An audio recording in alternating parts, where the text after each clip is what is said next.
नमस्कार, माझं नाव Rashmi. Life is a beautiful journey या आपल्या यूट्यूब चॅनलवर सगळ्यांचं मनापासून स्वागत. आपणच आपल्या तणावाला, काळजीला जबाबदार आहोत का?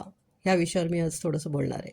हा प्रश्न खरं तर मी स्वतःलाच विचारला आणि त्यातूनच मला असं वाटलं की आपण हे सगळ्यांसमोर मांडावं. काय होतं की ताणतणावामुळे शरीरातील हार्मोन्स बदलतात. अस्वस्थ वाटतं, अतिविचार येतात, अँक्झायटी येते, पॅनिक अटॅक्स येतात, पोटात गोळा येतो, भीती वाटते, धसका होतो. आपल्या भावना आपण दाबून ठेवतो आणि सगळं असं घडत राहतं. यामुळे समस्या तर सुटत नाहीत, पण परिस्थिती अधिकच गंभीर होते. ताण वाढतो, चिडचिड येते, मार्ग सुचत नाही, राग येतो.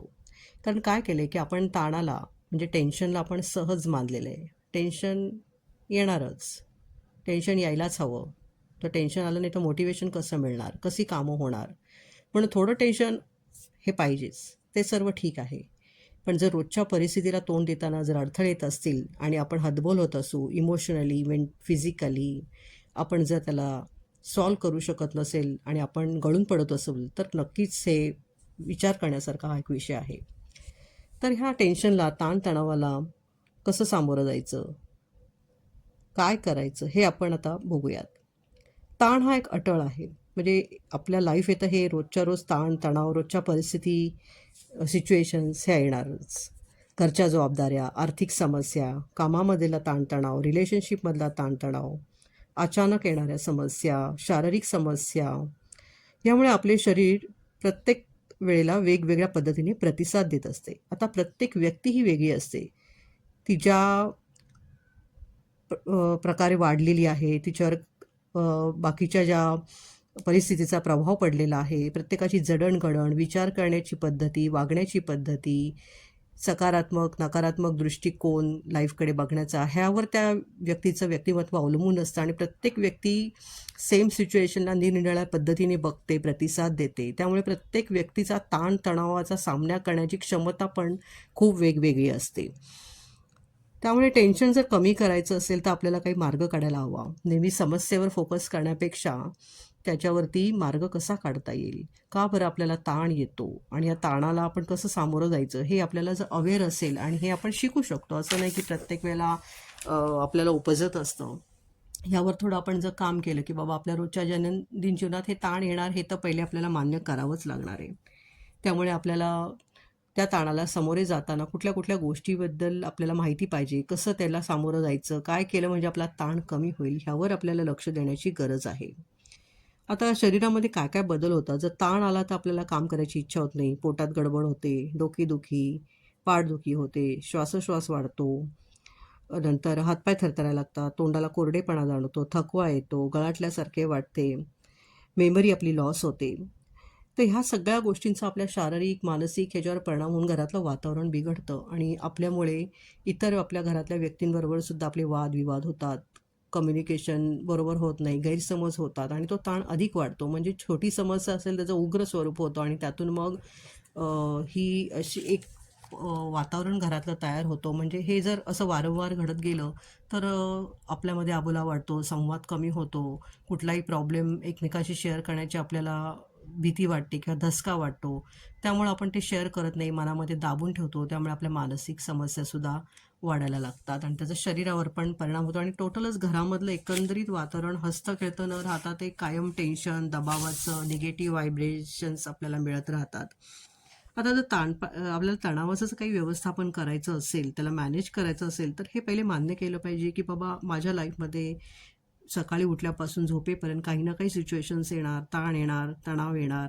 पण मी त्याकडे कसा बघतो ह्यावर त्या समस्येचं स्वरूप अवलंबून आहे. म्हणजे माझा दृष्टिकोन त्याच्याकडे बघण्याचा कसा आहे, मी पॉझिटिव्हली बघतोय का निगेटिव्हली बघतोय, त्यावर त्या परिस्थितीचं रूप अवलंबून असणार आहे. आता तणाव का येतो ह्याचं कारण शोधलं पाहिजे, की मला हा तणाव का जाणवतो. समजा काही आर्थिक प्रॉब्लेम आहेत, वारंवार हे प्रॉब्लेम येत असतील, दर महिन्याला तेच तेच प्रॉब्लेम येत असतील, तर आपल्याला ह्याच्यावरती काम करणं जरुरी आहे, की आपण काय केलं पाहिजे जेणेकरून आपले हे प्रॉब्लेम सॉल्व्ह होतील, की पैशाचं नियोजन करायला पाहिजे का, पैसे कुठले कुठे वेगळीकडे जास्त खर्च होत आहेत का, फालतू खर्च येत आहे का, तो टाळायला लागेल का, प्रायोरिटी आपल्या लाईफमध्ये काय आहे, मला बिलं भरायची आहेत किंवा मुलांची फीज भरवायची आहे किंवा इतर काही वस्तू खरेदी करायच्या आहेत ज्या रोजच्या जीवनावश्यक आहेत, अशा याची लिस्ट बनवायची आणि बाकीचे खर्च टाळायचे. असे छोटे छोटे उपाय करून किंवा लिहून काढून आपण आपले हे प्रॉब्लेम्स सॉल्व्ह करायला आपल्याला खूप मदत होते.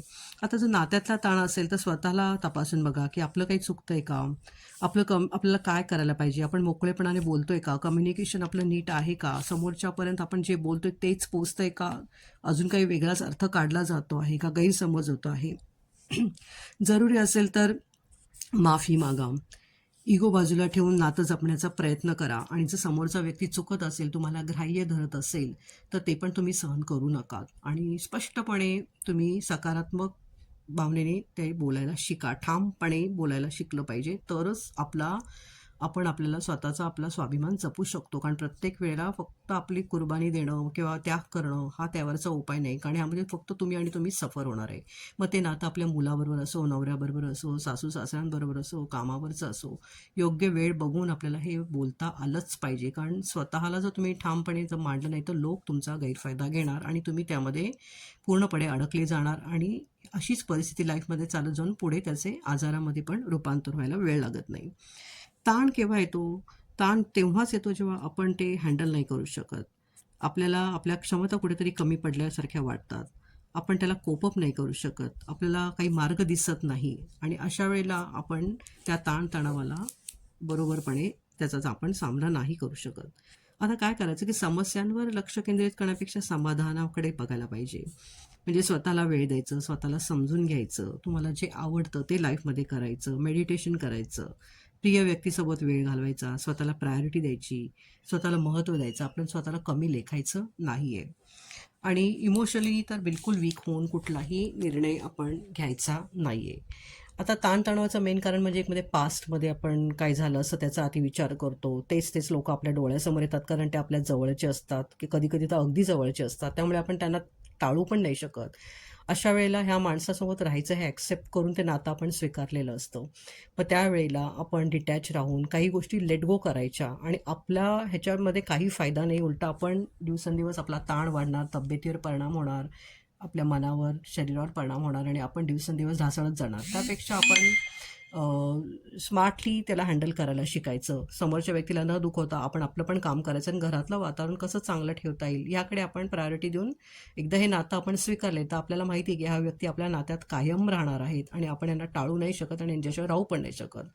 सो ते ॲक्सेप्ट करायचं आणि आपण आपलं पण जीवन आपल्याला प्रायोरिटी द्यायची. आपल्याला काय आवडतं, काय नाही आवडत हे आपल्याला समजलं पाहिजे आणि व्यावहारिकदृष्ट्या आपण त्याचा जर नीट विचार करून आपण वागलं, बोललं, संवाद साधला आणि तर आपले नक्कीच हे प्रॉब्लेम सॉल्व्ह होऊ शकतात.